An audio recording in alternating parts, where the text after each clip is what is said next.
Oregen Energy recently completed a significant business transformation from Supernova Metals into an offshore oil exploration company.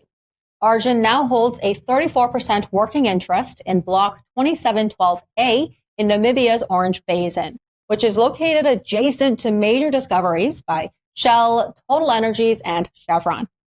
CEO Mason Granger raised $3.6 million and has positioned Oregen as one of the few small-cap companies offering direct exposure to what industry analysts consider Africa's most active new oil frontier. Mason, what drove this shift from mining to offshore oil exploration, and how are you addressing any shareholder concerns about moving into a different industry? Thanks for the question. We started as Supernova Metals, which was basically effectively a mining shell company that we repurposed to do the first vend-in of an interest in this block in offshore Namibia. And the longer-term vision is to repurpose the company into a company focused on offshore exploration in Namibia. So, in fairness, I'm not a mining guy. This is actually a return to my roots. I'm originally a process engineer, and I've got a 20-plus year track record on Bay Street as both a portfolio manager and a capital markets person, but almost exclusively focused on oil and gas. So this really brings me back to my roots. The one thing I will say is I'm not an exploration geologist. I've been around it for decades, but we're fortunate to have our vice president of exploration that has, a decades-long track record, and especially in Basin in the country of Namibia. So, he'll be sort of stick handling the complex technical analysis of geology of the blocks that we're going to invest and acquire.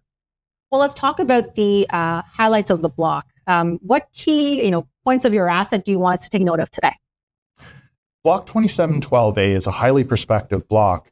At a very superficial level, it's on trend at a similar water depth to other major discoveries. And keep in mind, this has been a hot exploration area with about 20 billion barrels discovered and counting.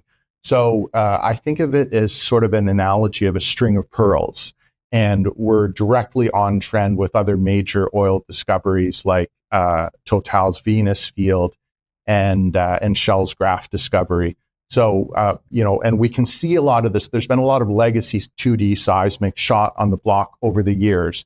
So this gives us some amount of confidence that there's the right sort of mix of geologic conditions, source rock, a turbidite sand that's pervasive across the block, that should be, I think, conducive to significant deposits and accumulations of hydrocarbons.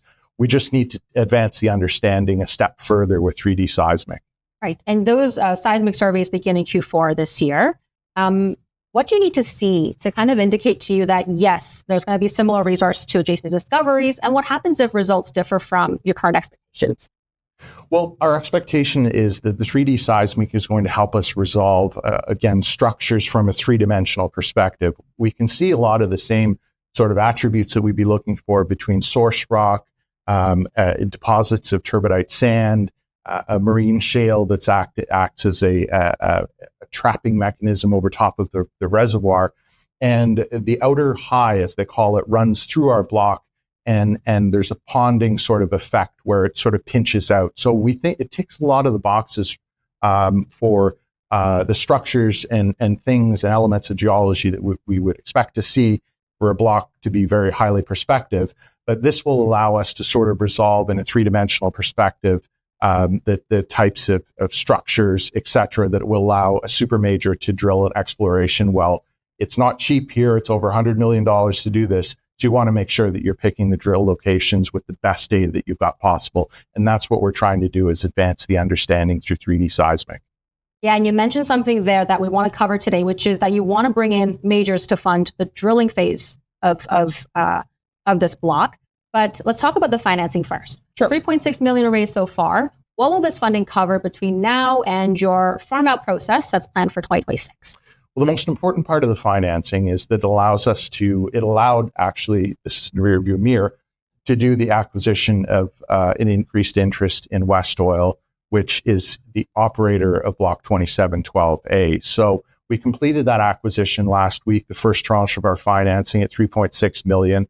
We're open on a second tranche of the financing, but with the proceeds of a second tranche, allowing us sort of working capital and additional funds to sort of progress the execution of ultimately shooting 3D seismic.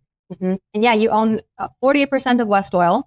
They own 70% of the actual oil block, which gives you 34% ownership overall. How are these operational decisions getting made right now with multiple stakeholders involved? Right. So the way to look at the block is it's a partnership between local partners, and in our case is Oregen Energy. Namcor is the state oil company, so they have a carried 15% interest in the block. And WestOil is a private Seychelles company, of which we are the largest shareholder, which gives us significant influence on the 70% that's WestOil, that's actually the operator of the block. So we have a seat at the table with respect to all decisions that get made around sort of advancing the understanding of the geology of the block. And what terms are you targeting when you bring in major partners to fund the drilling phase? We're actually reconstituting a team that has done this before in the past. So 11 years ago, a company called Signet Petroleum, was able to acquire a significant interest in a very appealing block, and they farmed it out to Shell, and that was a big splashy entrance of Shell into the Orange Basin 10 years ago that really attracted a lot of international attention. So we're looking to replicate the same type of thing that Signet did, and fortunately for us, we're bringing together some of the core team members of Signet onto our team at Oregen Energy. It's kind of like getting the band back together, as we're trying to do this again. Hey, Mason, before you go, talk to us about near-term catalysts that you want your shareholders to look out for. Well, the big near-term catalyst for us this fall is actually shooting the 3D seismic and getting that done. That's all being done with the hopes of opening a data room early in 2026 and inviting super majors to look at our data. With some success, we'll ultimately farm out to a super major for a cash payment. And if we've done our job right, we'll retain a small carried interest so we can participate in the exploration success and ultimate development on the block.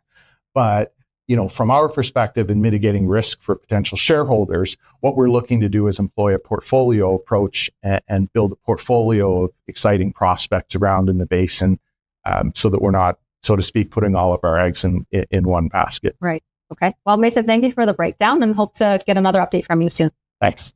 That was Mason Granger, CEO of Oregen Energy. Tickers are below in full. And of course, you can check the company out on CEO.ca. Thanks for watching.